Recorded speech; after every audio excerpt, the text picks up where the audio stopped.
Peace and love, family. Welcome to another powerful discussion with your sister, Dr. Ma'at. Oh my goodness, T, I didn't butcher the beginning.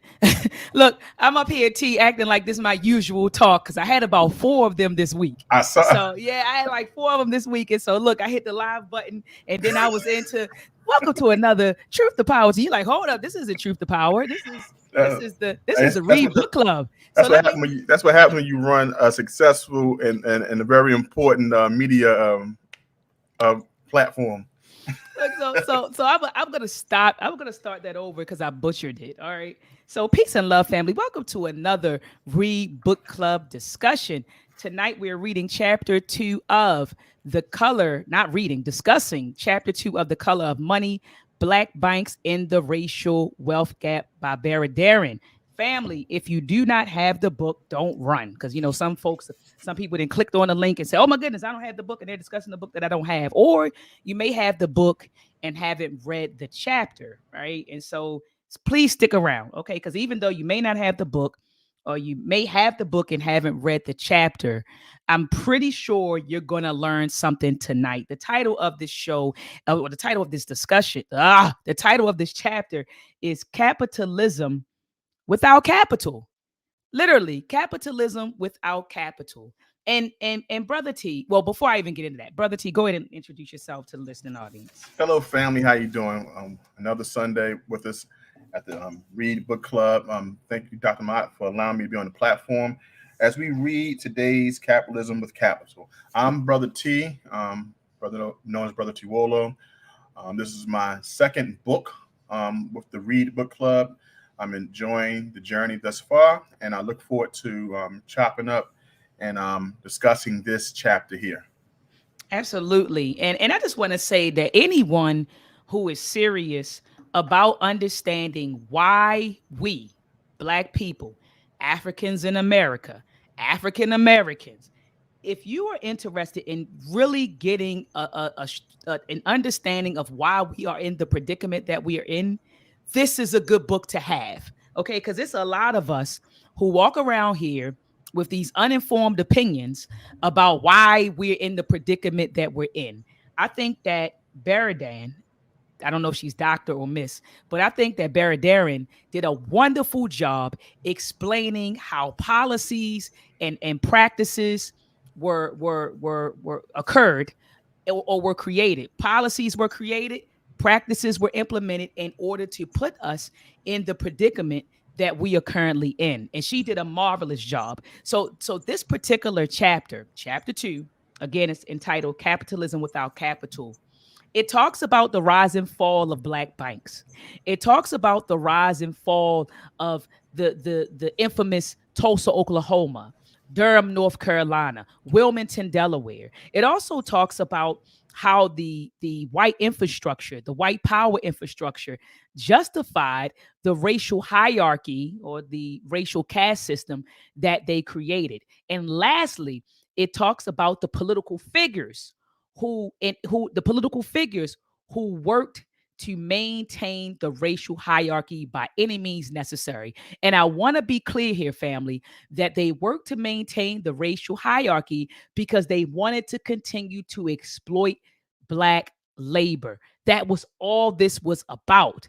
And they used all of these sort of justifications to do so and all of these tactics to do so. So anyway, T, I want to start it off.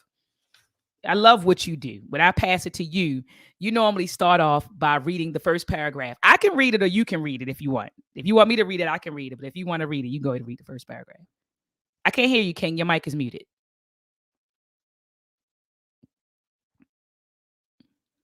I muted myself. Sorry. Okay, no problem. One thing I always enjoy is your summary in the beginning because it kind of highlight the points that we're going to talk about. So I love when you do that. So if you can continue, sister, with your point, and then I'll go ahead and add mine once you base your first point. Okay, will do. So capitalism without capital. Because race was used as a political weapon to marginalize and exploit blacks, race also created a vibrant community. As modern writer Ta-Nehisi Coates put in, they made us into a race, we made ourselves into a people. Blocked from the political process by law and violence, Black communities formed their own institutions. Pause. We formed our own institutions at that time because we didn't have a choice, family. We Mhm. were literally locked out. When Abraham Lincoln signed the Emancipation Proclamation in 1863, literally, it was kind of like, here you go. It wasn't a plan that was put in place, to assist our ancestors in getting started. I mean, there were things that people recommended, the 40 acres and the mule, and there were things that were discussed that necessarily didn't materialize. But it was really no direction for our ancestors, no real help. I mean, during the Reconstruction, there was some help, but then we know post Reconstruction, here comes Jim Crow, semi slavery. I'm sorry, semi slavery. And so then we were pushed back into a predicament of enslavement. It wasn't chattel slavery, but it was a different kind of a form of slavery. But so I say all that to say, at that particular time, we did not have a choice. So we started our own institutions. And it says here, there were charities to care for the poor and insurance companies to protect against risk. There were fraternal societies for social and cultural events and travel agencies that facilitated excursions to celebrate a variety of Black holidays and celebrations such as Juneteenth and Freedom Day. All of these institutions were created because Jim Crow pushed Blacks out of white society. I just said that to you. Jim Crow pushed Blacks out of white society, but they all became focal points of racial pride and solidarity. All right. So now we're moving into post Reconstruction. Well, she talked about post Reconstruction in the first chapter as well, but we're talking about post Reconstruction. So this is this is 1867. Remember, Reconstruction was between 1865 in 1877. I said 67, 1877. So 1865 to 1877. That was the Reconstruction era, 12 years. Post Reconstruction, we're saying post 1877. So, Brother T, I like how she talks about the Black church at the beginning of the chapter, because the Black church at that time was the central pillar, in her words, of the community. So the Mhm. Black churches were responsible for helping to start Black banks, Black schools, mutual aid societies. What else did it say? Insurance companies. So they were very, very instrumental in helping Black people, helping the Black community establish uh, our Black institutions. Which, Brother T, when I thought about it, it is no diss, but when you look at the modern Black church, they weren't as the modern Black church today. They preach that whole, prosperity teaching and just pray about it. And I'm not saying that there aren't churches that build. There are churches who are out there doing some good work. But it seems like nowadays when we go to church, it's about, worship. It's about tithing, more so about that. You don't go to church and talk about politics and Mhm. racial justice. I mean, they may touch on it if it's something like in the news, they may mention it in a sermon, but back then it seems like the church was involved in politics, economics, social issues. They were really, really involved. And like I said, I'm not saying that no church is involved in this stuff today, because some of them are, but back then it seems like that was the norm. So what are your thoughts, Brother T? You made some good points, Dr. Maat. And I like to be a fly on the wall. Mhm. And as we read these chapters, you know how I add context by other things I read, I've seen. Absolutely. And when Tallahassee Coates, a Baltimore native, as a modern writer, Tallahassee Coates, they made us into a race. We made ourselves into a people. And you made a good point by including the church, because that one faith, one mindset, and people have certain things that they do when they kind of bind together. And as you said, made point of the church today, the people may be kind of scattered because they have the ability to think differently, correct? Mhm. So I was watching a video, because YouTube allow us to be a fly on the wall and to kind of look in on different communities. And I stumbled across this YouTube channel called Kosher Hmm. Money. Kosher money. Hmm. And Kosher Money had a person who works for he works for JP Morgan. Thus we talked about JP Morgan last week. Yes, we did. And this person advises $1 million portfolios, people $1 million portfolios. One thing that he stressed was that the reason why Jewish people, Orthodox Jewish people, he made reference to, have so much money is because they stick to things that they relate to. They don't move past religiously or spiritually past things that they have been taught. So they base their frugality and their money sense from the Torah. Mm. So when Tallahassee Coates made this point, or she made this point from him, it made me think of that because our ancestors had to rely on the church because he was ostracized from society, Hmm. and Hmm. they were made a race by the status system that they were locked out. They had to rely on each other. They had one single mind, one single goal. Hmm. And this is one thing that I love this chapter. And as I said before we started, this is one of my favorite chapters because it stresses what we're going through today. We believe all we need is to bank on each other, rely on each other monetarily, business wise, and we'll be able to move to the next level.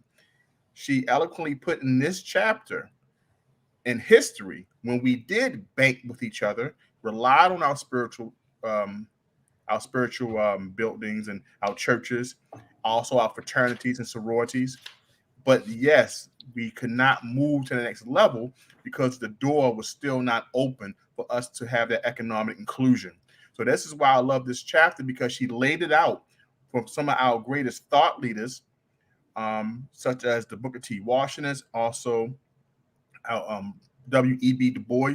She laid out how they thought and what their differences was throughout this chapter. So this is what we go through today. And I said, you know what?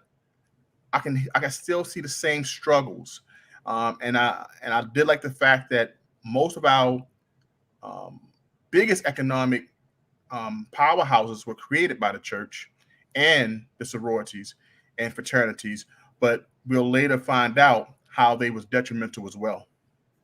Absolutely. Thank you. Thank you so much for that. So let's get into it, Brother T. So I'm looking at the top of page 41, Mhm. where she first mentions the Grand United Order of True Reformers. And she said that they were the first organization to offer a formal insurance policy. In Yes. 1888, the True Reformers Bank became the first of the fraternal banks to obtain a formal state banking charter.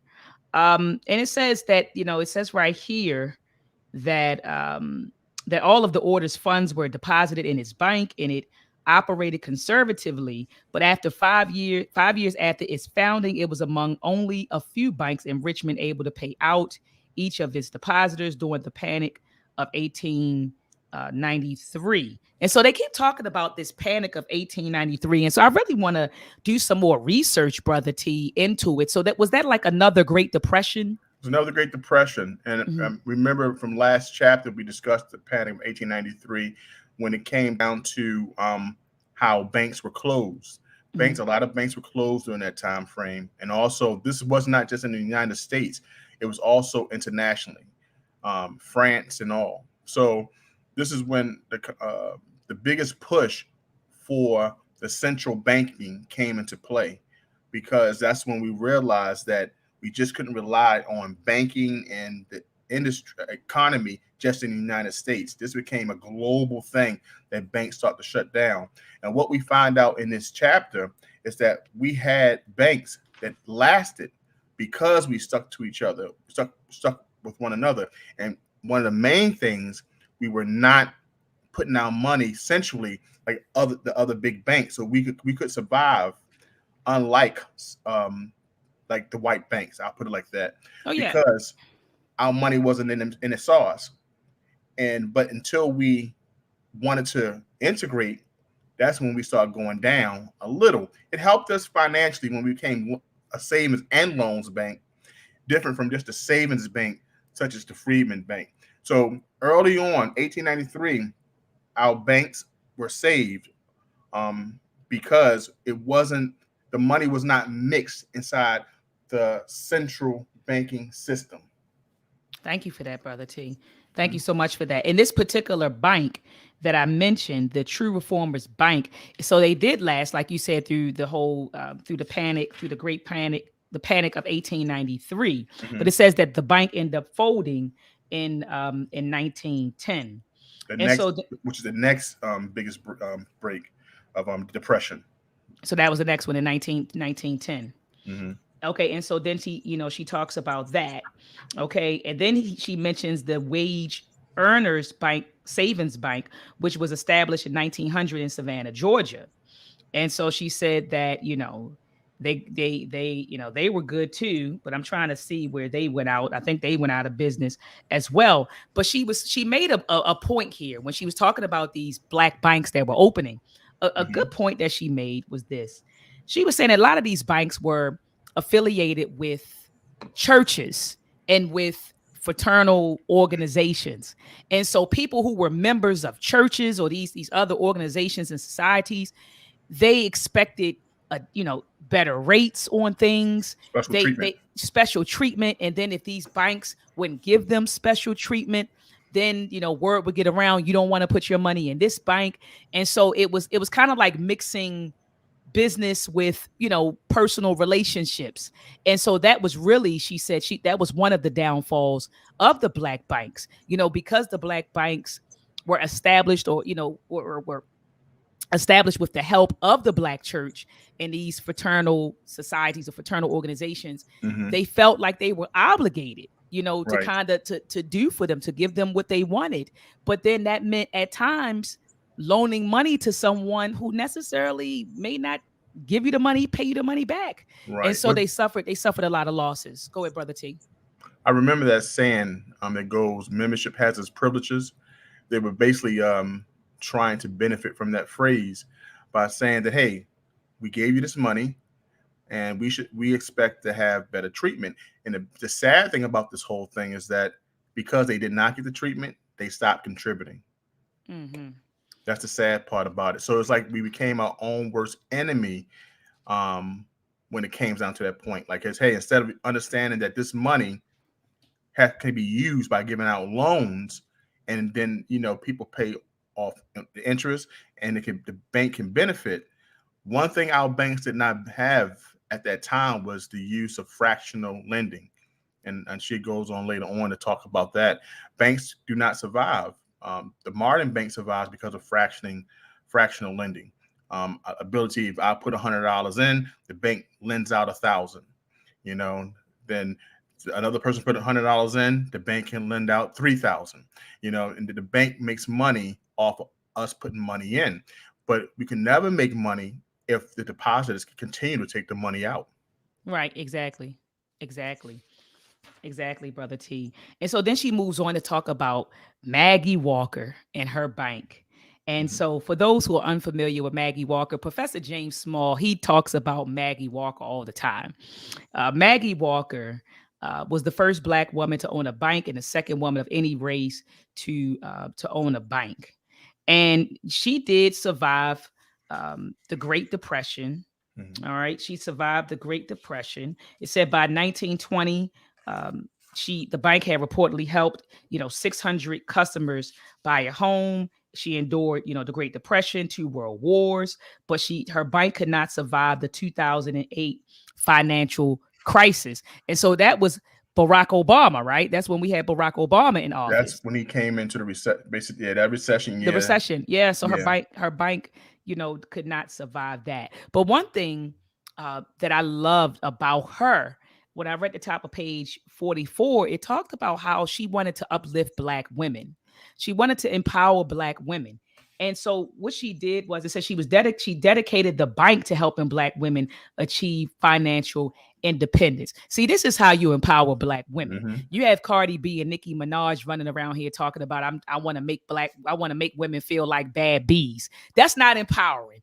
And so then the sisters say, well, I'm I'm a bad bee because of the way I look, or because I'm Mm-hmm. out here screwing 10 guys. They call it sexual liberation. They're sexually liberated. That's what they call it. I'm sexually liberated because I can whore around. That's not empowering women at all. What Not at all. Maggie Walker did was empower women. I think they said her staff, you put a lot of women in different positions and help Mm-hmm. them out. Same thing with Madam C.J. Walker and the Yes. Walker agents. They put the sisters, so a lot of these sisters who would have had domestic jobs or been domestic workers, people like Maggie Walker and Madam C.J. Walker, they said, no, here's another lane that we're going to create for you. You can be business women. You can Mm-hmm. actually be on a board. That is empowering women. Okay. So I just wanted to point that out. So she Important. mentions Maggie Walker's bank. And then she talks about how banks have to be able to survive what is called a run. And so at the bottom of page 45, I would like to define for the people what a run is. And so a lot of these banks, the Black banks, when they failed, some of them failed because they could not. And then particularly, she's talking about a bank that was established in Alabama in 1890. It was called the Alabama Penny Savings and Loan Company, which was organized in Birmingham, Alabama. And she talked about how they failed because they could not survive a run. Okay. And so it says if their affiliations within the Black community were a source of weakness for these banks, so was their lack of association with any of the white banks in the area, right? Because a lot of these white banks, they had capital, right?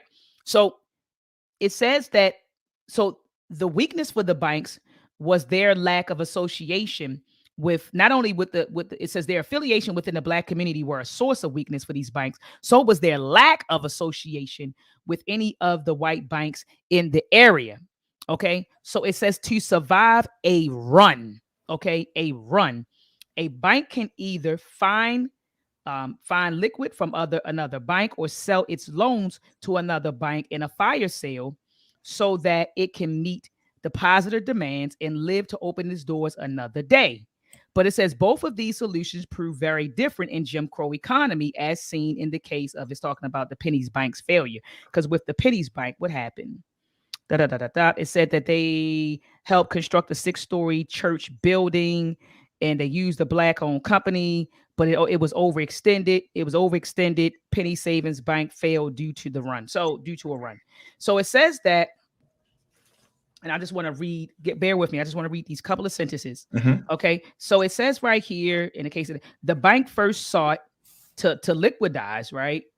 And it says through a short-term loan from the local bank, the Stearns Bank, but that larger bank chose instead to help another struggling white bank, which was the First National Bank. And we read about that, Brother T, in chapter 1. And that was the bank that they were taking the Freedmen's Bank, the money from the Freedmen's Bank, and they was funneling it to the First National Yes. Bank to First help National out Bank. Mm-hmm. the white bank. So she says here that this could have been due to racism or to the penny bank's weaker loan portfolio, possibly both.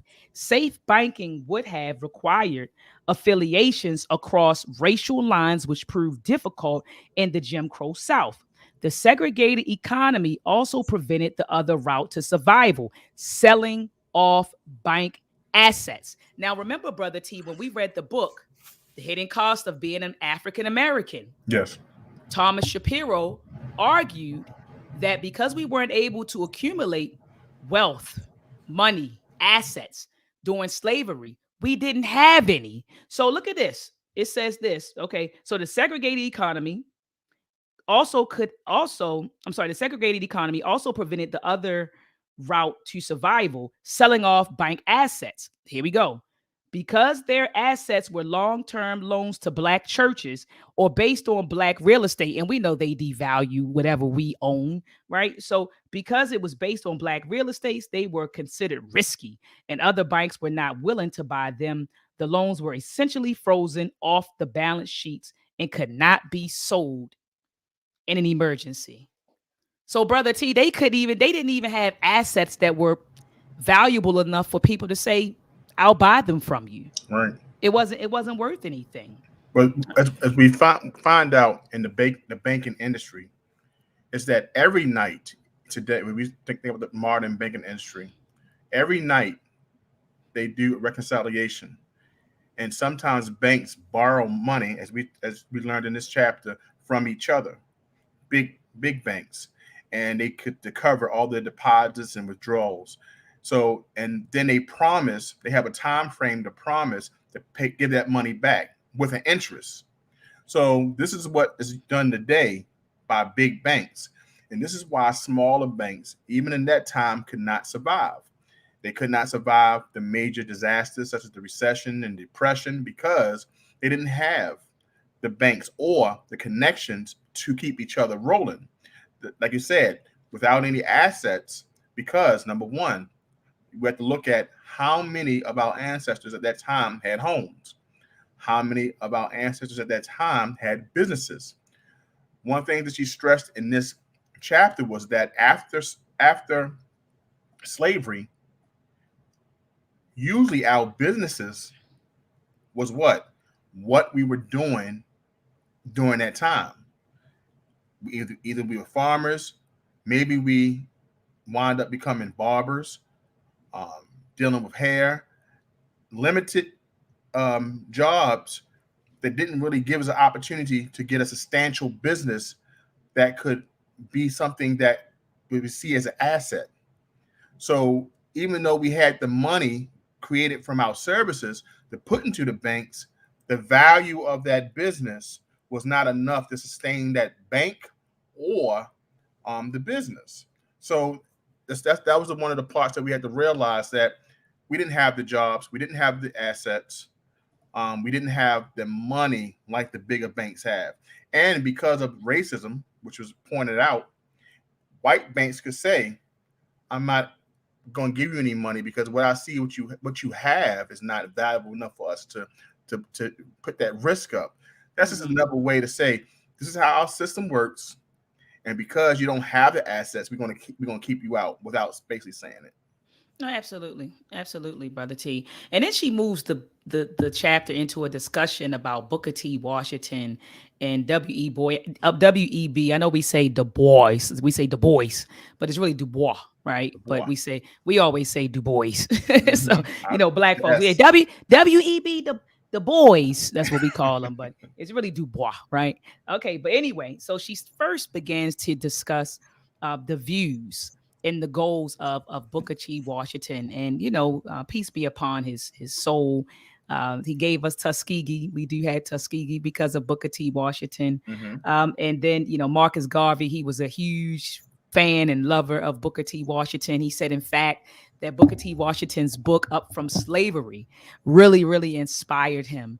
And so Booker T. Washington, it said that he focused on building a segregated black community. Okay. So he wanted a segregated black community. Right. And Du Bois, he demanded full integration and equal rights. And kind of after really thinking about it, I ain't gonna say years ago, maybe a few months back, I would have been like, yeah, Booker T. Washington, bro, we could just start our own economy. Now that's if when we say our own, if it was a global pan-African, social, economical, political system that we talking, then yes. But doing it with just us in America is just not enough. I mean, if that makes sense. It's not enough to close that wealth gap with just us in America, depending Right. on us. We would definitely, and that's why Dr. Amos Wilson in Blueprint for Black Power, he always stresses that our destinations, continental Africans and diasporan Africans, is inextricably linked. We need each other, okay, in order to really to beat this system, because racism and white supremacy is a global system. That's Yes, right. we are in the belly of the beast right now, the black Americans, but it's a global system. We're not going to be able to defeat a global system with a national system. It's not going to happen. And so we would really need to devise our own global system. Only systems can combat systems. So anyway, But if and see, Du Bois would really support what Yvette Carnell and them are talking about, as far as reparations. And I think that he would kind of be in line with them, with Antonio Moore and what they're talking about. But anyway, so Washington. Let's stress this one thing that they're one thing that they both agreed on Okay, was let's go. was banking.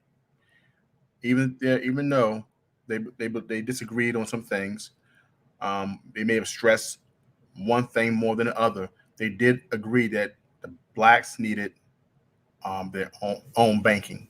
So how they were going to bank, I think they both understood that, hey, we need to put money somewhere. I don't know if they ever stressed either Booker T. Washington or Du Bois how central banking was going to help, but banking was one thing that they agreed upon. And I thought that was an interesting point that she brought out.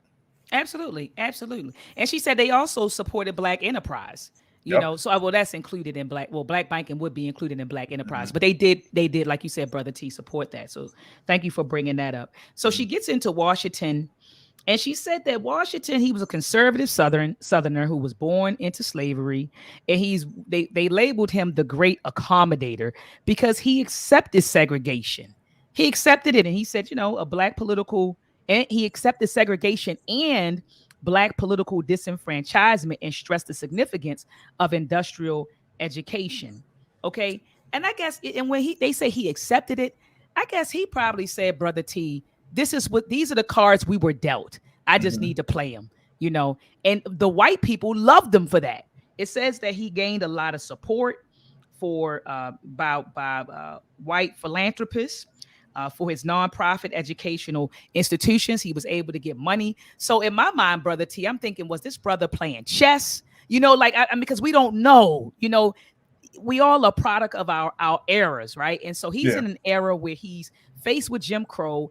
Black people are literally locked out from the mainstream economy. And so it's kind of like you play the cards you're dealt. Okay, if this is what it's going to be, then let me play the cards that I'm dealt and try to make moves that are beneficial for my people. And it let's seems, go ahead.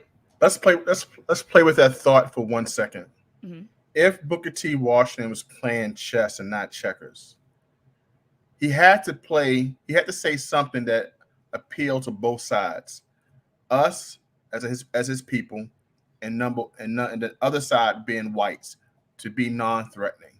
Absolutely. They didn't want to do anything for us by just giving it to us. So he had to sell a narrative. The narrative was, black people, we are going to be respected by white society only if we buy a two-story home, have a bank, and have a business, right? He sold that. Now, we can argue, did he really believe that? Was he naive? Or did he know that was going to work to get people up and moving to be a part of the society? Yeah. Yeah. I wish he was still alive today because I would love to pick his brain to see, like you said, was this, did he really believe that? Or like you said, Brother T, was he trying to sell a narrative to both black and white? You get what I'm saying? To Right. to to advance. I think I do believe, and somebody in the chat, you all can correct me if I'm wrong. I do believe that he, without a doubt, wanted the best for our people. But as Brother Africa the Great said, I think he was being Strategic. strategic in how he was in a way, well, in order to accomplish that. And so then you have W.E.B. Du Bois. He was a Harvard PhD. He was Mhm. born free in the North, and he had no patience. It says right here, he had no patience for Washington's moderation. He wanted blacks to fight for integration and full legal rights, without which equality would never be achieved. Okay, so he's saying, look, I want our full legal rights, and we need to integrate. All right, and it says that he co-founded the NAACP Mhm. and in 1909 to dismantle Jim Crow and to confront the South's racial violence.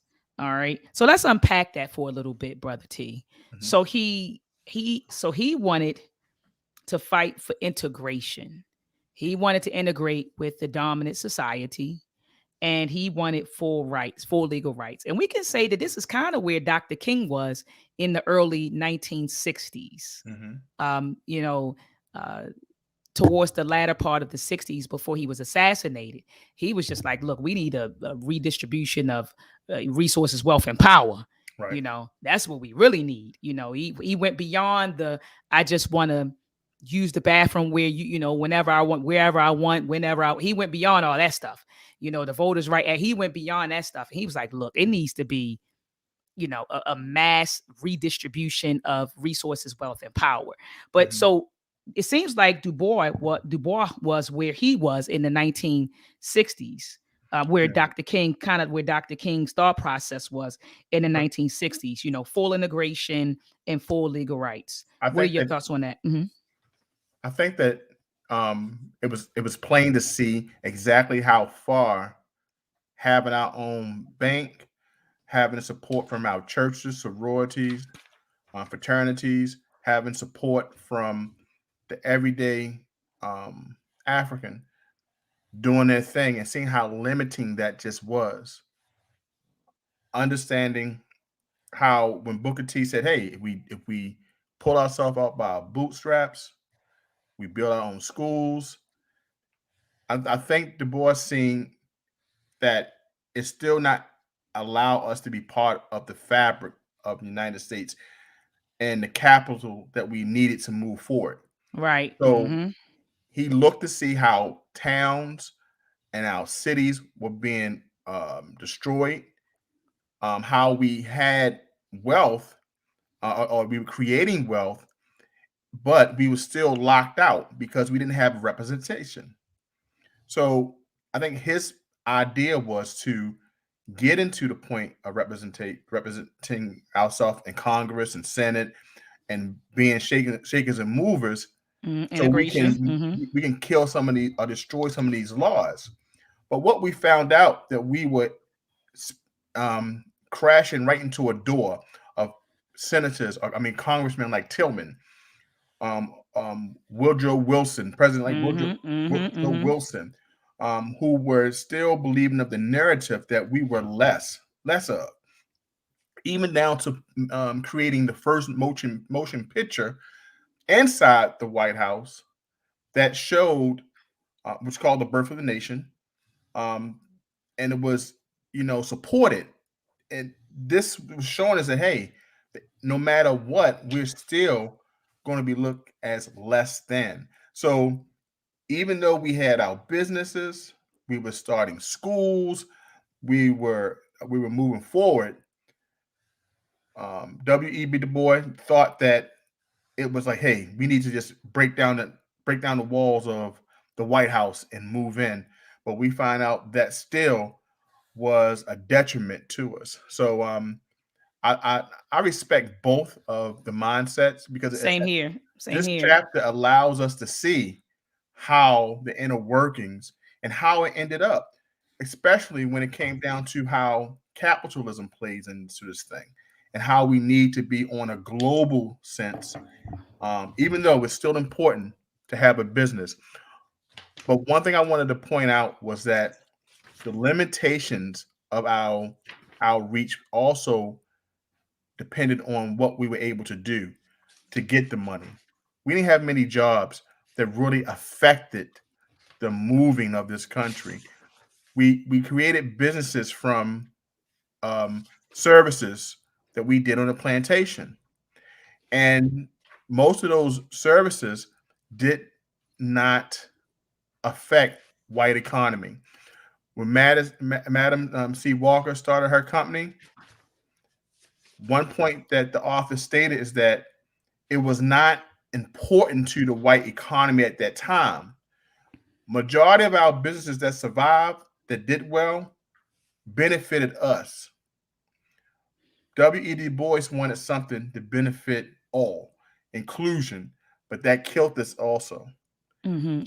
Go ahead. It, Go ahead. it allowed us to move in for them to destroy our businesses that we built and we had. So it was almost like, we don't want you in until we saw the benefit of them moving up north. See, the North knew I can bait them in with jobs and can cut them out of the planning and the inner workings.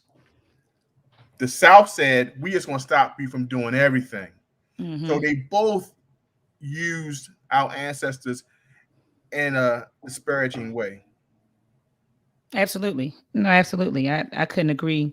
I couldn't agree with you more. I found it quite interesting at the bottom of page 49 29. that it says that she says although Du Bois is remembered as a critic of capitalism, he was an enthusiastic supporter of um black business enterprise. And so I want to read his critiques. And I remember Brother Geechee Ya pointed out that W.E.B. Du Bois also criticized capitalism. So I want to do some more research on what he thought, what was his criticisms about about capitalism. But I do want to say this, Brother T.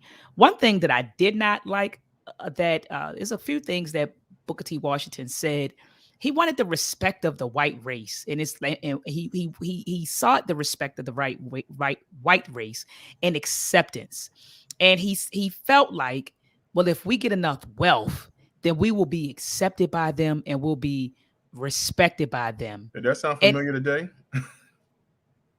T, my sentiments exactly. If I have enough wealth, like if you look at some of these black celebrities, millionaires and billionaires, they don't think they define themselves based on their social economic status Mm-hmm. rather than their ethnicity. They think they're beyond their. I'm not. I don't define my. I'm rich now. So, like you said, it's the same mentality. I'm accepted by them. I'm Mm-hmm. respected by them because my net worth is $70 million or $100 million, or I'm a billionaire. You get what I'm saying? Right. Until they get what we call the black check. When white society lets them know, no, you're still a ninja. You're still Mm-hmm. a ninja in our eyes. Right. All right. Yeah, beautiful mindset. Nothing new under the sun. Right. All right. And so moving on, brother T, she starts talking about, and I'm on page 50. Um, Booker T. Washington, he founded the National Negro Business League in the 1900s to help promote and develop black business. She talks about how, between 1867 and 1917, black owned businesses, there were 4,000 black owned businesses, and that grew to Mm-hmm. 50,000. By 1930, the number of black businesses have grown to 70,000.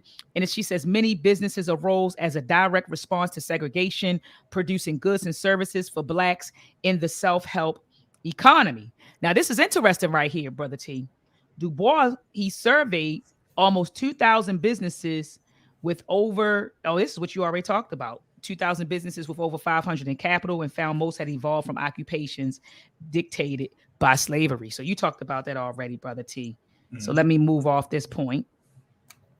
Let me move off this point. I want to make But one point as you find the go ahead, next please. point. Please do. Please do. Um, as brother Roy Gard stated, we cannot judge Booker T, or Du Bois in today's term. They built the space for us to be able to think so freely, and that's one reason why I love this chapter so much, because of their thought pattern and because of the path that they laid, we're able to sit back to see exactly how things work. Just like chapter one, one thing that we discussed, that it's important to understand the banking system. It's important as this chapter was laid out, and I encourage anyone to go back to read it once they receive their book. How we built our communities off of just relying on each other. But these two great minds had an opportunity to bring two opposing beliefs, which allowed us today to look at it more clearly, to say we need both, not Exactly. just one.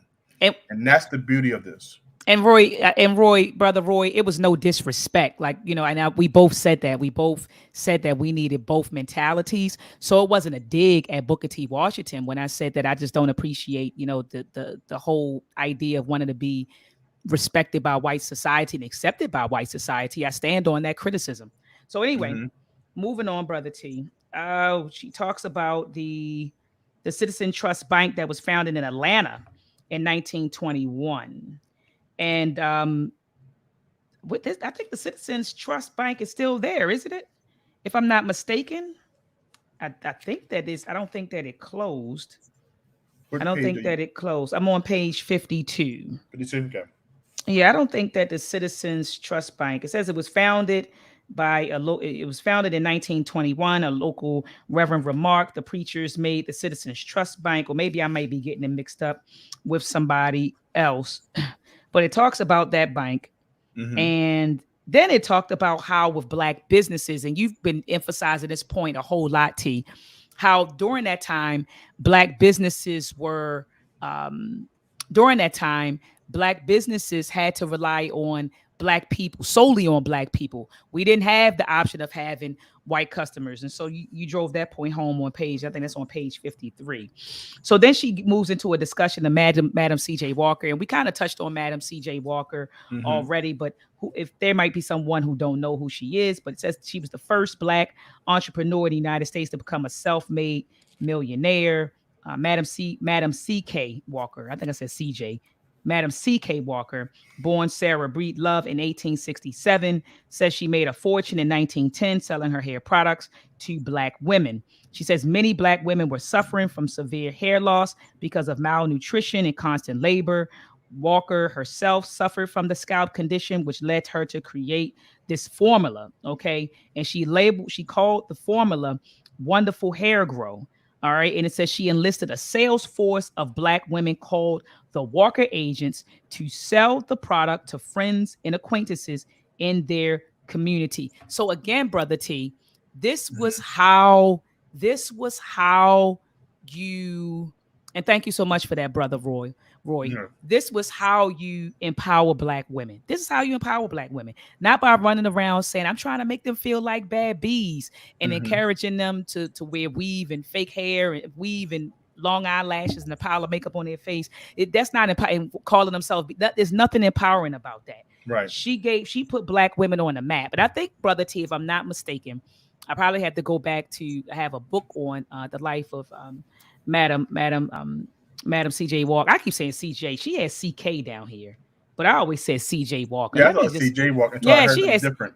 yeah, she says C.K. Walker. I don't remember it. I Yeah, know I'm not going crazy. it may be a typo. Yeah, I think it's a typo in her book because it's Madam C.J. Yeah, it's C.J. Walker. She has C.K. So I thought that I was mistaken.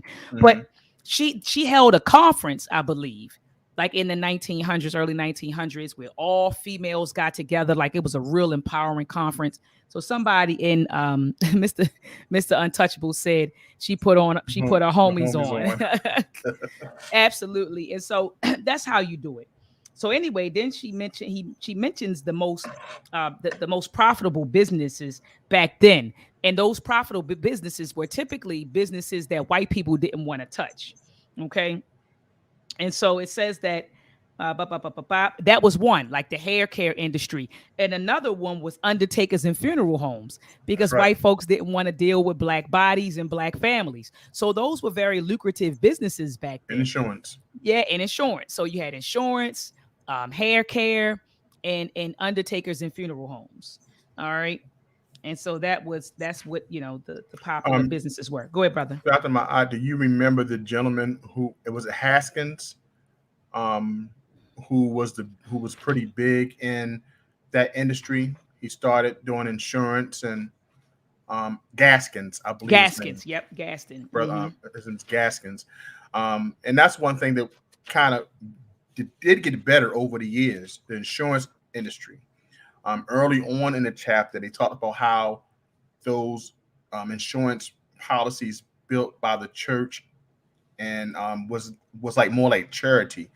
Usually ran out of money, so over the years, um, insurance uh, policies got a little better over the time, and Gaskins took advantage of selling insurance to people in the mining industry because they didn't live long based off the work conditions.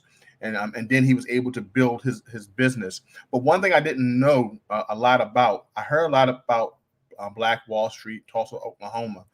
I didn't know that much about Durham, North Carolina, and that was good to learn about how Durham was um, a, a big drawer for Booker T. Washington and W.E.B. Du Bois when they wanted to go visit because they was doing so well in Durham. Mm-hmm. So it was pretty inspiring to see that, and that's one sure way to see how we were creating our own businesses, and how we were taking advantage of relying on each other. Absolutely. Absolutely. Mhm. Absolutely. Hold on, brother T. I just want to make sure it says hidden. I'm trying to block this person. Oh yeah, Yeah, we got a little that troll. racist. Yeah, we got a little racist troll in there. But Yeah, that's okay, one but good thing I did like about this chapter is that it showed um, kind of vehicles that we use to build the community up. We relied heavily on the church. We relied heavily on organizations, and we built out of things that we were not allowed to do. mm, And the insurance business, as we see today, because no one trusted the white insurance um, sellers, because I think one was involved in killing or lynching a black man. So once that, all of the black our ancestors, right, they ran to black insurance, like, hey, you know what, we'd rather deal with you, and that allowed that business to flourish. So, but I don't know if you remember how our grandparents and they just didn't like the banks. no, they Now I sure didn't. understand why they didn't care too much for banks. They didn't last that long at the time. They're like, you know what? I just put it underneath my mattress, or I'll hide it in the cookie jar. It's so many things that I kind of understand now based off this history. Absolutely. Absolutely. And that racist troll that's watching T, I just want to say you a coward. Y'all are cowards coming into our spaces. You're a coward. They Typing behind your hey, typing in the chat like a they little always been coward. intrigued by us. Yeah, they yeah, Let whole them learn. Let them learn. yeah, yeah, yeah, yeah. We on to them. I know. We see you, clown. I just had to say. I just gee, I can. That's one thing I don't like about this internet stuff. You know what? And I'm an early '80s baby, Yeah, and so I was a teenager in the '90s, and so when you had an issue with somebody, we pulled up on you. We yeah, didn't post about it. We didn't send text messages and post on social media. You had an issue, you confronted the person. And see, what the internet and social media yeah. allows people to do is hide behind fake names. Yeah, You know, keyboard warriors. keyboard warriors. You hiding behind a computer and saying what you want to say, but know damn well if you saw us, you wouldn't Right. have that same energy. I had someone tell me you smiles too much. I said, brother, worry when I don't.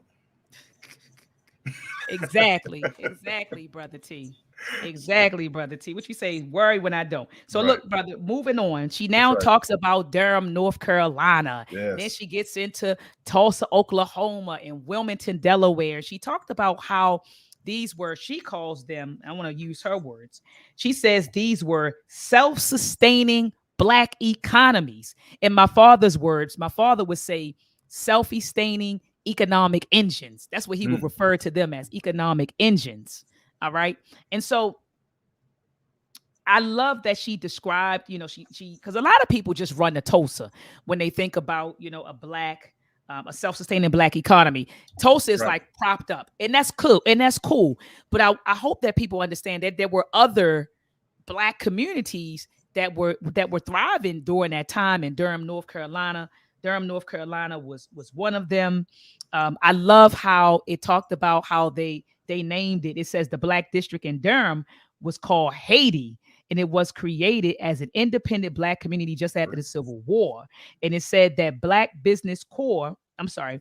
They named the Black Business Corps after Haiti, the first independent Right. black republic. And so I love that they did that. But then look at the demise of it. It said that it fell apart because the government decided to create a highway. Was it a highway, brother T, that just went right through it? Okay, and that was the downfall of Durham, North Carolina. Matter of fact, it was a freeway. It says Hmm. Durham continued to be a vibrant business center until 1958. I'm on page 59, family. Durham continued to be a vibrant business center until 1958, when the state of North Carolina built a freeway through the heart of Haiti. Okay. And so it destroying the area, family. And so Mhm. CT, that's why we have to have political power. See, That's that's right. politics. That's right. Politics destroyed that. So you see how we sat there, we built up a black community, we put businesses there, and you know what the government said? Well, we want to create a freeway to Yeah. go through there. If that was a thriving white community back then, they would have never decided, they would have never The, voted on putting the freeway, creating the the freeway. same tactics are used today. Come on. The Come same on. tactics. Look at our neighborhoods. Some metro. Everything's going past, going through anything out where they don't want you to go. They don't put transportation. It's just one of the same tactics they use today. And I agree with you 100% saying that it's definitely when you have a seat at the table, those laws and things are put on the people. They want them to be put on. So perfect example. Yeah, and thank you, family. Everybody's like, don't pay them no mind, stay positive. Thank you, family. I Yeah. look, Jovan, he was just like, Doc, stay positive, Mr. Untouchable. Brother Roy, you right, brothers. You're right. I did let it get to me. I did. I just don't like, I can't stand that stuff, brother T. Yeah. Yeah, it does something to me. But anyway, she moves on to Tulsa, Oklahoma. She tells the story of Tulsa in a few pages. She said Tulsa was established. It says by 1900, there were 18,719 black residents in the state of Oklahoma in Tulsa with a post office and railroad. I'm sorry, with its post office and railroad became the business hub of the state. All right. But business did not take off in Tulsa until oil was discovered nearby in 1905. But then it boomed. Okay. It says by 1921, there were some 860 stores in the Mhm. homes of Greenwood, which was the black district. Okay. It says the black community included a number of men who had acquired considerable wealth due to the oil speculation. All right. And so we already know the story that it was a black brother. He was in the elevator with a white woman who claimed that he attacked her. And then they found the brother, they arrested him. But then a white mob went to where he was, I guess the courthouse at that time, but where he was being housed or held. And so then the brothers, I think it said like 30 brothers went out there to go and help, you know, protect this brother who was being held. And then one of the brothers, he had his gun, he was a vet. And so he was a Mhm. vet. So one of those crackers tried to take his weapon from him, and the brother rang off shots. Bow, he Right. rang off, he let off a few shots, and then so they scattered, and then the white mob went into Greenwood and burned and destroyed everything. Now, the author refers to what happened in Tulsa as a race riot, right? I would like to use the Massacre. word massacre. When you define riot, it says the definition of a riot is a violent disturbance. I googled that while I was reading. It was a violent disturbance. But when you say massacre, right? Let me Hmm. define that real quick. Massacre. When Right. you say a massacre, you said indiscriminate and brutal slaughter of people, because that's what took place. And then in the book, she tells us, Brother T, that a day later, the next day, the National Guard comes in. They declare martial law, but they're around there treating the victims like they were the people who did all of this. They literally treated the victims, our people, had them in camps, had them showing identification for leaving and Hmm. coming, had them walk through with their hands up. So they were treating the victims as if our people were the victims, but they were treating the victims like they were the ones who were Right. guilty of what took place in that particular area. Brother T, that you want to chime in? No, perfect. I'm glad you brought that up. Um, and I go back to Durham because one thing that I know I didn't hear about it until you understand that when Durham kind of collapsed, everything was political. And the reason why we may have not, I haven't heard, I believe, is because anything political can kind of relate back to the day when it have things that happen like in Redwood and things that happen in Tulsa. It kind of stems race relation. It's that thing that keeps us warring against each other. But when we go political, we realize where the power stands. That's right. And that's why when we focused on Durham, you focus on what they were doing, right? And they didn't have the race relation issue that happened in Tulsa, right? But the political issue, how they were locked out. And Mm-hmm. I want us to stress on that because that stressed so much on what W.E.B. Du Bois was trying to say. It's like once that point, it always goes to the political. We got to go back to understand that we can stick together. We can put the money together. We can focus on economics, and we did focus on economics. We did put our money together, but we couldn't go no further because that door was shut. And Yep. every time they saw us moving closer, they destroyed it. Yep. You know what I'm saying? So that's They one of the things. they destroyed it with law. The Let's call it law, out, T. They right? used the law. They weaponized the law to Restriction. destroy what we built. They gave us banks. They created this thing called capitalism. That's something that was created, the economic system. And they knew the only thing that could benefit you was business, banking, and the ability to trade. And the banks took care of each other. And they knew to stop us from doing anything, stop us from getting into that circuit, getting into that movement. And in order for our business to fail, keep us only dealing with each other. And one way to really destroy us is get us to forsake our businesses and join them so they can add restriction. They say, hey, you know what? I gave you a job, but now I'm not going to give you CEO. I'm not going to put you in those ranks. So we got you, but you got to go to. You destroyed it. You let it go. So this chapter laid out the trickery. It laid out the whole format. Everyone, I please go back and read this chapter, and you'll see exactly there everything that we talk about in our discussions. Right? Guess what? It's in this chapter.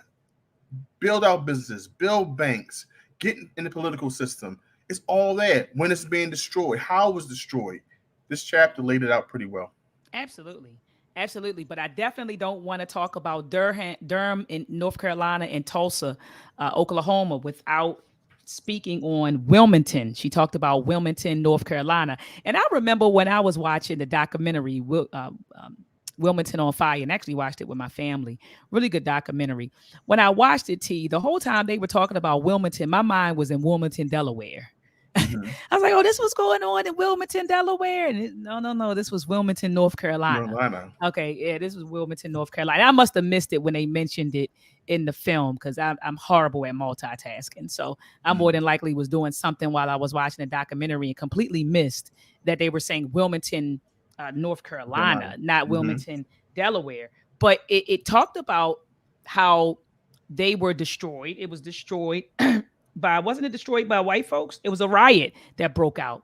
It was a riot, not really a massacre in a sense. I probably would have to go back and do a little bit more research, but it says that a riot broke out. They destroyed the businesses.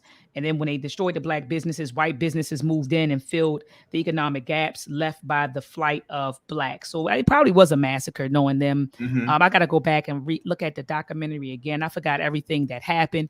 I do know that in this particular district, it was both white and black business owners Mm-hmm. there. And I do know that the white business owners didn't like that they were competing with black business owners for business. And that's what really sparked it. So I love that Baradaran drives home that the economic envy of whites really led to um, the destruction of these self-sustaining black economic, communities. Okay. Mm. But there's one interesting point that she drives home at the top of page 62. She talks about the theory of host group dominance. Host group dominance, right? And she says that it says throughout American history, and I thought this was quite interesting. She said throughout American history, there have been several examples of majority groups reacting violently when their economic power has been threatened. Okay, and we see that with Wilmington, North Carolina, Tulsa, Oklahoma. She says a theory of host group dominance that holds that the host group, and in our case, we would be talking about white folks, the dominant society, or the majority group, should benefit most if any money is to be made. Those groups that are not dominant host groups must occupy positions that the dominant group neglects so as not to compete with them for major business profits. Lower status groups can then compete for scraps or for middle positions, but must not occupy the most profitable rugs of the business sector. So you know what this said to me, brother T? We have to make sure the dominant society said we got to make sure that we control the wealth building resources. We have to control that. We Mm-hmm. can't give you access to the wealth building resources because if we give you access to the resources and the wealth, we're going to empower you, and we can't do that. Right. So we're going to make sure that we own and control that, and we can see that. Look at the celebrities that we have here. Let's think about Dr. Dre and his label. Mm-hmm. Um, a lot of these black rappers or celebrities, they'll start a music label, but then that music label has a parent label that that is connected to. Right. And I don't know if Dr. Dre, if his was I think it's Sony, he's connected to Sony. I didn't know if it was Universal, Universal. maybe. Yeah, but it was one of them. Okay. But it's always, even though they may say, "Well, I got a label and I'm doing this, and my label, my label, my label," but it's always connected to the parent label. Right. It's not just you have the label. Even look at Tyler Perry. Mm-hmm. Tyler Perry has this gorgeous studio, right? Gorgeous studio. Tyler Perry Studios in Atlanta, multi-million dollar studio. He's worth almost what, $1 billion. I think he's a billionaire now. Close. Not. Close to a billionaire. But Tyler Perry still has to go to them to distribute his films, which he put a lot of his films on BT, Mm-hmm. Lionsgate, all of it. He still has to go through them. They're still the gatekeepers of the resources. Yeah. So regardless of how much money our some of our black, entertainers or creators have, I mean, regardless, our artists, they still have to go through them. That's true. They let them get in. They'll let them get in a certain amount because it's Mm-hmm. not like the doors open for everybody, but they'll let them get in, brother T. But they can't get but so far. That's right. They can't get but so far. Universal is what Aftermath is part of. Okay, yes, thank you for that. Thank you for that, brother T.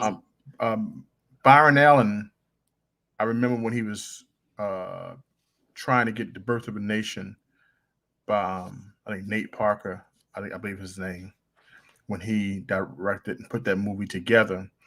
One of the things that he said, Nate, I'll give it to you for $17 million. I think Nate turned it down and went with Fox. But one thing that Byron Allen purchased was a distributing company. It was straight to movies. Soon as you buy it, it could go right to the theaters that he had in his network. Oh, that's hot. And this is one of the things he understands. This is one way to make sure it goes straight to the public. He controlled that resource, and Nate Parker he turned him down and went with Fox. And I think Fox gave him a 2-movie deal. As soon as that happened, I think that some restrictions went on to the Birth of a Nation, the movie on Nat Turner, and you heard a scandal come out about Nate Parker right after that Fox took over this movie. That's the scandal of his case that happened years prior that he was found innocent. So I'm just saying that they control the narrative, they control the story. Would it have been different if Byron Allen have taken over and given them access? Would those stories would have came out, which decreased the importance of that movie, the Nat Turner movie, because of that story? Would he have been protected? So it's just one of those the lesson learned that we have to be mindful of these things when we starting our own and we working with each other. Sometimes it's better to protect our self interest and our products working with each other, because we're not going to, hopefully we would not do what the dominant society would do. Like I said, anything if it doesn't benefit them, would the story of Nat Turner benefit them? Not really, other than getting blacks to go see it. But really, the story really benefited him if that story became something that inspired more blacks to see, to want to create something like that. That could have been more of a benefit. But they don't want to see anything like that, So they're not going to support it. But I think he would have did a good job, and he would have got more support um, if he went the Byron Allen route. Absolutely. No, absolutely. Absolutely. And Josh said, yep, sure did. Yep. Absolutely, Brother T. And so I want to move into, I'm on page 64, and we'll be Mhm. finished in about another 10 minutes, family. So bear with us. Page 64, where he talks about um, how when the South, she talks about, I'm sorry, how when the South and the North made up, when they made up, then they began to change the narrative about the civil rights war, why it was fought, Brother T. So now we're going through they were conducting historical revisions, right? They were going through back, changing the history. So now it says the Civil War was no longer an embarrassing defeat over slavery, but an honorable and patriotic war fought by the South for their right to autonomy and freedom. So they began to venerate people like General Robert E. Lee. It said that they began to romanticize, the slave plantation, where like the master and the slaved captive, I like to say. Her book says where the master and slave lived together in harmony. And so they began to try to, when they made up, they wanted to rewrite history. Okay, and that's why it's always important, Brother T, that we teach our children, we teach our babies our history, that we teach it, not other people, that we teach it. Because when we allow other people to teach our history, then we're going to allow other people to teach the history the way they want to teach the history. So then she moves into the racial hierarchy, talking about the racial hierarchy and how it was a political weapon to justify the economic subjugation of our people. And she said, then, instead of using the Bible, they used social Darwinism. They used um, phrenology, what they called sham science of Mm, skull measurements. You remember that when they were doing yes. crazy stuff, measuring skulls of To black just people? They did this to justify the treatment. It's crazy. Absolutely. Absolutely. So they justified a treatment. It said they had these formal looking charts and graphs that show whites as the most advanced race and blacks as close to apes. And it said Mhm. so they had this hierarchy where you had whites at the top, and then it would show, certain whites at the top, actually, right? Certain Europeans at the top. And then behind those Europeans, and when I say certain whites at the top, it says that those that descended from certain groups in Europe, such as Germany, they were the pinnacle of racial advancement, right?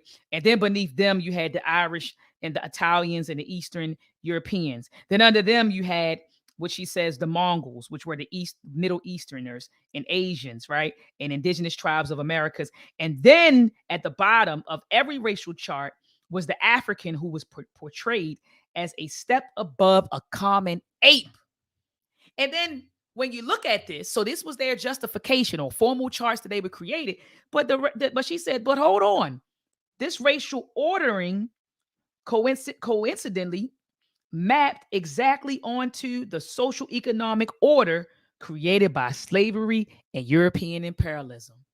So it was the same. These formal charts that they were created look just like the racial hierarchy that they also created. And so the reason for these justifications, family, is this. She says that a democratic society cannot accept such sharp divisions of fortune without a theory of racial inferiority to rationalize the gap. So they needed a justification to do what they were doing, right? And they also needed a justification, Brother T, to deal with their cognitive dissonance, right? Good points. And this is another reason why I brought up the Birth of a Nation, being the first movie motion picture played in the White House. I remember somewhere in the book they talked about when Booker T. Washington was allowed to come to dinner. Like, guess who's coming to dinner, right? And the thoughts after he came, they said one of the, I think it's Tillman, made a note to say the because Booker T came in to dinner, I believe Roosevelt invited him over invited him to dinner, all the politicians and congressmen like Tillman made a big point. He's like, now that we have Booker T coming to dinner, the stench of those apes are Mm. going to be forever in the White House. That he said, so much so that the rats came into the place, that they just all these derogatory things and how they thought. So when we talk about politics at that time, we had to fight people with that mindset. I think we talked about in last chapter, another politician stated, the same politician stated um, that because blacks were allowed to dinner, we could never ever think that Washington's son could ever date Roosevelt's daughter, or going through that, say that never date. Then one of the third things that stated that you know we would have to kill 1,000 black people now that they gave the idea that they can come sit in the White House. This is the same politician who said he would kill 30,000 blacks. He So sure these are did. kind of the mindset of these politicians, of these Southerners, and of these people at this time. So it's a lot of, this is one of the reasons why we had so much restriction um, to try to advance. So even though we had our own, they, like I said, once again, they closed the door on our momentum to advance. Absolutely. And blockchain revolution, bridging multiple divides, made a point. Look up the United Daughters of Confederacy, the Moms for Liberty. How our education system, how they controlled out the narrative on how the Confederacy is going to look in our education systems. And that he made a good point. So United Daughters of Absolutely. the Confederacy, how they controlled our education system based off of books and things. Yeah, they were trying to say that they started Memorial Day, the United Daughters of the Confederacy. They were saying they were arguing that they were the first people to establish the Memorial Day, when really it was Black Americans right down there in Charleston, South Carolina, That's who right. established it. So blockchain is 100% correct. Well, Brother T, you were 100% correct when you said that they were trying to change the way the Confederacy looked in the education, in Mm-hmm. the educational system. And so I'm glad that you mentioned how these politicians or legislators, how they thought, like their mindset, because Mm-hmm. that moves us into the end of the chapter, which discusses President Woodrow Wilson and how he was an acknowledged racist and a college classmate of Dixon, who was the producer of the play The Klansman, which was revived by D.W. Griffin, Griffin. um, Birth of a Griffin Nation. Nation. And so he was a racist. It said that he purged, the federal government for blacks that were in, it says the federal bureaucracy of any blacks who had managed to secure a government job. So he got rid of blacks in government. It said that he instituted reforms to help poor whites gain access to easier credit, and he fought the monopoly power of the northern banks. Okay, so he did a lot of stuff for poor whites. He did a lot of stuff for rural family farmers. He increased their credit. Um, he reduced, interest rates on farm loans for farmers. Okay, Mm-hmm. and of course he left black people out of that. It said he was the first president to use the state apparatus to make the market work for the benefit of all people, but it really wasn't the benefit of all people because we weren't included in that. She talks about how, the Southern legislators maintain control of the Senate. So they maintain control of the Senate. It says, and they use that to continue to exploit the labor of black people. And then on the last page, she states that, look, she says both Wilson and Franklin Roosevelt relied on Southern participation to pass their programs in Congress. Okay. And it says the Senate and the president worked in tandem to democratize credit, check excessive corporate power, and empower the people over the wealthy few.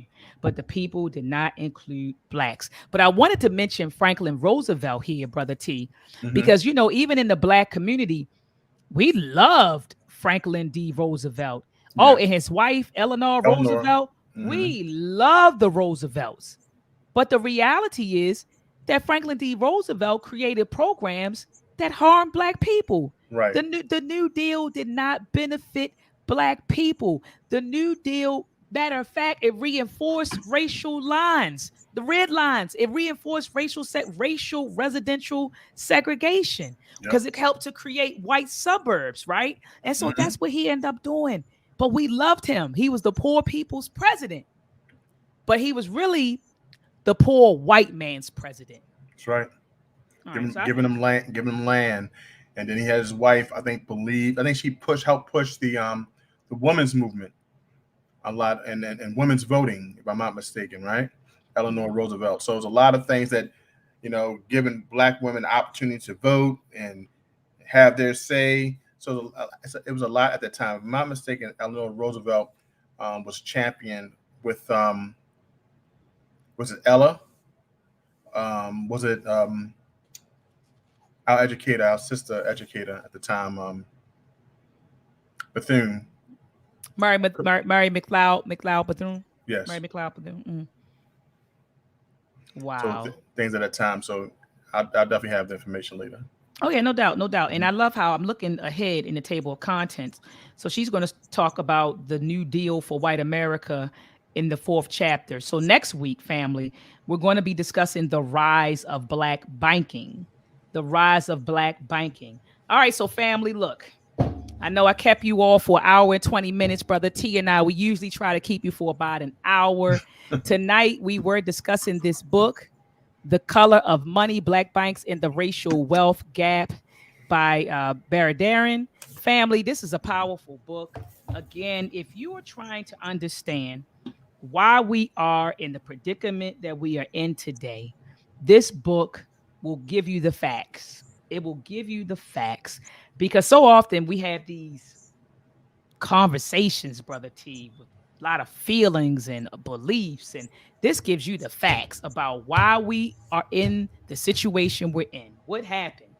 What took place post slavery, post Right. chattel slavery? What took place, which put black people at the bottom of the racial hierarchy? And she lays it out, as Brother T said, she lays it out perfectly. And I love the way this book is written, Brother T, because it reads like a novel. Like I literally sit back in my recliner, You can I envision sit it. back. Yeah, and I just sit and I felt like I was in Tulsa when this stuff was going on in Wilmington. Like she writes this stuff like she writes like it's a novel. So Right. it's a really easy read, family. Make sure you get the book. Try to get it from a black independent bookstore before you run the Amazon, family. We got to support our black independent Hmm. bookstores. In fact, a black independent bookstore reached out to me on Facebook, and Awesome. he said that he was thinking about getting this book, and I told him that if he does get the book, then what I'll do is I'll encourage people to get the book for him, and I'll put a link to his bookstore in the description of the YouTube video so that people can go there to grab his book. All Awesome. right, family, so join us back here next week. I said next Sunday at 7 p.m. Eastern Standard Time. I may be live this week. I'm not really sure, but I want to go live this week. I actually got in touch with one of Malcolm X's daughters. She reposted some of my stuff on Instagram. Then she followed me and we've been talking. So I'm trying Wow. to set something up with her coming on the platform to talk about the life and legacy of Malcolm X. And Wow. so, yeah, so I'm trying to set that up and see when she's available. Shout out to David Banner. He reached out to me. We're coordinating a date and time for him to come on the platform as well. And so I just, I'm excited. I have some really good interviews coming up, and I'm super excited about And that. So anyway, family, make sure that if you haven't subscribed to my YouTube channel, head on over to Dr. Oyama Ott, right? Head on over to my YouTube channel, Dr. Oyama Ott. Subscribe, hit the notification bell so that anytime I go live, you are notified. All right, and join me back here with the R.E.A.D Book Club. You see, I have on my shirt today, Brother T. It was in the cleaners. Regain, elevate, aspire, and determine. It was in the cleaners. And so I just went to the cleaners yesterday and got it out. And so I had my little shirt on. So make sure you hit up Harvey.Lewis627. Let me put his name in the chat. Harvey.Lewis Mhm. 627 at gmail.com. to get your t-shirt, or you can contact him at hockey on IG, hockey underscore customs with a Z. He's on, so this is his email address, and his IG handle is hockey underscore customs. All right, family, I'll see you next week. Peace and Black